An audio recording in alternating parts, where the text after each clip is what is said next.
naannoo jedhamu wajjin amma walumaa galatti Gondaritti kan geggeeffamaa jiru waraana cimaadha.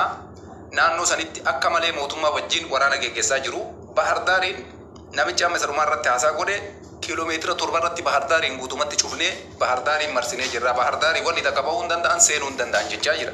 Kana adda baafachuu dandeessan. Sobaayyuu yoo ta'e jarri kuni gaazexeessitoota ummanni Amaaraa har'a qabu keessaa isaan tokkodha. Masaayii Mokonnon jechuun namicha Dheengadda Biraanuu Juulaa wajjin hojjechaa turedha. Sinigala kana yoo amanuu baanne nuti eenyuun amanta fakkeenyaaf gaazexeessaan kuni gaazexeessaa Dheengadda Jeneraal Biraanuu Juulaa intarvii godheedha. Qaamni isinitti haasa'aa jiru kuni. Har'a ammoo waan naannoo Amaaraa keessatti ta'aa jiru adda durummaadhaan jira bakka bu'ee hordofu. Odeeffannoon kuni waraanni kun jabaatee ka jalqabe kaleessa galgala. Gondariin, Bahar Daariin, Maraawii naannoo hedduu qabatee jira naannoo Amaaraa keessatti. Faannoon ibsa baasee jira. Ibsa faannoon baasellee gaggabaabsee viidiyoo daqiiqaa 3 keessatti isinii tuquu yaalee jira. Kooppi liinkii godha, kooppi liinkii naa godha please. Ijoollee afaan Amaariffaa hin dandeenyeef xiqqoo isii tuttuqee irraa ba'uu barbaada. Ajandaa kana laayivii taa'ee haasa'uun barbaadu. Garuu uummanni kenna waa maraa gurra kana dhageeffachuun isiniif dirqama. Si galtee rakkina sitti deemaa jiru adda baaquun hubachuun barbaachisaadha. Nuti akka uummata Oromootitti daangaa naannoo Amaaraa seenuu hin barbaadnu. Garuu akka daangaa keenya faannoon seenuu ayyamuu hin qabnu. Ani ejjannoon kiyya sii tana. Naannoo Amaaraa irratti faannoon iraasuu godhaa. Baadeen yoo barbaade faannoon irraa xaragee baadeen naannoo Amaaraa keessaa yoo baase raasaa jechuu godhaa. Nuti akka Oromootitti waraana adda bilisummaa Oromoo irratti xilaata godhatan kanatti as deebitanii hundi keessan daangaa keenya kabachiifachuudha nullee. Yes, Fered, waan biraan barbaadnu dhageeffadha. Yoo mootummaan kun dadhabee naannoon Amaaraa guutumatti harka baadeenii bahee dhufee faannoon Oromiyaa seena ka jedhu taate faannoodhaa deebii namni deebisuu qabu uummata Oromooti. Waraana adda bilisummaa Oromooti. Isa kanaaf qophaa'uu qabdan wanni takkattiin uummanni keenya beekuudha qabu. Dhimmi naannoo Amaaraa nun ilaallatu.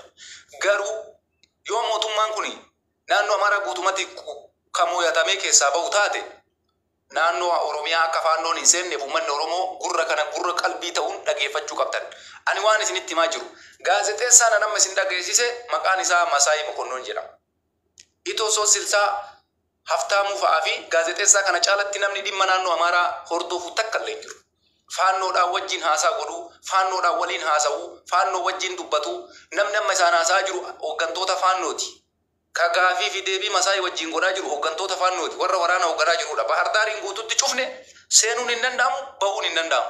Nuti ammoo Oromoon shanee jettanii lafa dhiittan. Guyyaan isin shaneen goota kiyya jettanii waamtan akka mana arguutti fagoo hin jiru. Sababiin isaa Amaaraa baadeen hin harkaa yoo ba'e mootummaa nama biyya bulchaa jirus waraana adda bilisummaa Oromoo harkatti kufuun maali. Oromiyaas kabaraaruu danda'u uummata Oromoo ta'a jechuudha. Oromiyaan teenna nuti Oromiyaa irratti abbaa lafa nama biraa dhahinee saamuun barbaadnu. Shanee isin jettan kuni waraana adda bilisummaa Oromooti. Ijoollee Oromooti bar. Akkuma naannoo Amaaraa keessatti hooggantoonni naannoo Amaaraa faannoo wajjin dhaabachaa jiran. Amma Bahar Daaritti saduma irratti gaazexeessaa fi faannoon deebii maal jedhu kenne beektanii? Nuti uummanni naannoo Amaaraa hooggantoonni naannoo Amaaraa isin waliin jirra. Biliis nun ajjeesinaa maaloo. Nun ajjeesinaa jedhanii nu kadhataa jiru. Hooggantoonni naannoo Amaaraa warri Abiyyiin shuumee Bahar Daar jiran. Bahar Daar marfamtee jechuudha. Amma wanni deemaa jiru naannoo Gondar guutumatti amma faannoon dhuunfatamaa jira. Mootummaan federaalaa faannoo kana baasuudhaaf waraana geggeessaa jira. Gondar keessa humna cimaadhaa karaan cufamee jira. Kallattii hundaan karaa itti cufaa jira. Kan akka godhaa jiru ammoo faannoo qofaa miti hawaasa. Liyyuu Haayiliin Dheengadda battane. Ka Abiyyiin Ahmad hidhachiise. Ka Abiyyiin Ahmad leenjise. Guutumatti faannootti makame. Dubbii amma isin qallalii gabbuusanii dubbii faannoo qofa laaltan. Faannoo kana keessa namni jiru nama ciccima jira. Iskendar Naggaa isin laaltan suni ka ta'uu miti. Iskendar Naggaa wajjin ka jiru hooggantoota naannoo Amaaraati. Duuba kanaan ka jiru ammoo Liyyuu Haayilii naannoo Amaaraa keessatti Abiyyiin lola Tigraay leenjise guutumatti faannootti dabalame. Uummanni Amaaraa akka waliigalaatitti guututti faannoo wajjin jira. Karaa cufaa jira. Amma karaa Bahar Daariin seenuuf bahu jechuun Bahar Daar jechuun isiniif hin beektan isin martuu kana baay'ina isin hubachiisuun barbaadu. Waliigalatti wanti nu jechaa jirru informeeshinaa odeeffannoo qabaachuu qabdanii warri nu jala hin jirre nu jala seenaa foloo godhadhaa informeeshina jiru isin himna mallaqa takkan argannu kafaltii takkan nu kafaltanii isin yoo humna isaatii ol ta'e akkuma amma jarri naannoo Gondaritti diroonii fayyadamuu jalqabechaa jiranii kana qabatamatti wanni qabatamaa hin jiru. Balaliinsi xayyaaraa naannoo Amaaraatitti godhamu dhaabbatee jira odeeffannoo jedhu ganama kana isin gabaasee jira. Isin tuni waan jirtuudha ammas jala bu'ee waan kana isin gabaasaa gurruma kana qofa kennaa dhageeffadha. Daqiiqaa 3 viidiyoo nan isin dhiyeessu. Daqiiqaa 3 san dhageeffadhu dhiisi. Si fayyada waan ta'eef.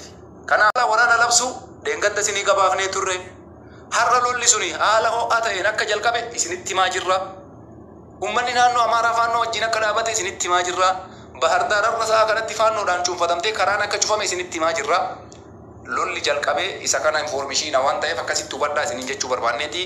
Nuti sababa malee naasofnu faannoon amma walumaa galatti Bahar Daariin marsee jira. Gondariin keessatti Maraawii naannoo hedduutti to'annoo isaa jala oolchee jira. Magaalota hedduu irratti ammoo ibsa inni baase waan viidiyoo kiyya keessa isiniin tuqin naannoo to'atetti amma seera baasee jira.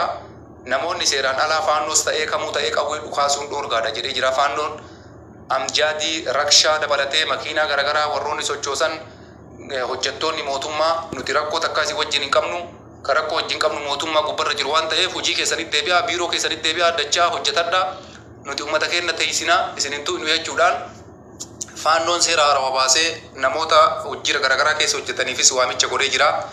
Odeeffannoon jiru kana odeeffannoo biraa qabadhee isinitti deebi'aa.